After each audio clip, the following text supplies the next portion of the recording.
നല്ല ലിസണർ ആവുക എന്നുള്ളത് ഒരു വലിയ കാര്യമാണ്. മറ്റുള്ളവർ എന്തെങ്കിലുമൊക്കെ സംസാരിക്കുമ്പോൾ അത് കേൾക്കാൻ മടി കാണിച്ചിട്ട് ഇടയിൽ കയറിയിട്ട് അവരെ ഇന്ററപ്റ്റ് ചെയ്യുക, കേൾക്കുന്നതിന് മുമ്പേ അഭിപ്രായം പറയുക, കംപ്ലീറ്റ് ചെയ്യാൻ അനുവദിക്കാതിരിക്കുക, അങ്ങനെയൊക്കെ ചെയ്യുന്ന ആളുകളുണ്ട്. അതൊക്കെ നമുക്ക് അതിനെക്കുറിച്ച് അറിയാഞ്ഞിട്ടാണ്, ആ ഒരു സ്കില്ലില്ലാത്തത് കൊണ്ടാണ്. നമ്മുടെ വികാരങ്ങളെ നിയന്ത്രിക്കാൻ പഠിക്കുക.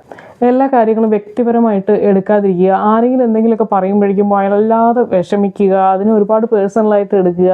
അവർ ചിലപ്പോൾ അപ്പോഴത്തെ ഒരു ഇതിൽ എന്തെങ്കിലും പറഞ്ഞതായിരിക്കും, അതിന് നമ്മൾ അത് തന്നെ മനസ്സിൽ വെച്ചുകൊണ്ട് നടക്കുക, പേഴ്സണൽ ഗ്രഡ്ജ് വെക്കുക. അങ്ങനെയുള്ള സ്വഭാവമൊക്കെ ഉണ്ടെങ്കിൽ അതൊക്കെ ഒഴിവാക്കുക. നമ്മുടെ വളർച്ചയെ തടയുന്ന, നമ്മുടെ പേഴ്സണൽ ഗ്രോത്ത് ആണെങ്കിലും പ്രൊഫഷണൽ ഗ്രോത്ത് ആണെങ്കിലും എല്ലാത്തിലും ഒരു തടസ്സമായി നിൽക്കും നമുക്ക് ഇമോഷണൽ കൺട്രോൾ ഇല്ലെങ്കിൽ. എന്തെങ്കിലും ഒരു തടസ്സം വരുമ്പോൾ, എന്തെങ്കിലും ഒരു പ്രശ്നം ഉണ്ടാകുമ്പോൾ ആകെ പാനിക് ആവുന്ന ആളുകളുണ്ട്. അവർക്ക് വിമർശനങ്ങൾ പേടിയായിരിക്കും. അപ്പോൾ ഇത് എൻ്റെ കുറ്റമല്ല, അത് മറ്റാൾ ഇങ്ങനെ ചെയ്തുകൊണ്ടാണ് ഇങ്ങനെ വന്നത്, അയാളാണ് ഇതിന് കാരണം എന്നൊക്കെ പറഞ്ഞ് വേറെ ആളുകളുടെ മേലിൽ ബ്ലെയിം ചെയ്യാൻ, അവരുടെ കുറ്റം കൊണ്ടാണ് ഉണ്ടായത് എന്നൊക്കെ പറയാനായിരിക്കും ആദ്യം ശ്രമിക്കുക. അപ്പം നമ്മൾ ചെയ്യേണ്ടത് ഓൺ ചെയ്യുക. നമുക്ക് എന്തെങ്കിലും തെറ്റ് പറ്റിക്കഴിഞ്ഞാൽ, എന്തെങ്കിലും പ്രശ്നം ഉണ്ടായി കഴിഞ്ഞാൽ അത് ഓൺ ചെയ്യാൻ പഠിക്കുക. എനിക്കൊരു തെറ്റ് പറ്റി എന്നുള്ളത് അംഗീകരിക്കുക. അതിനുശേഷം അതെങ്ങനെ പരിഹരിക്കാം എന്നുള്ളതിലേക്ക് കടക്കുക.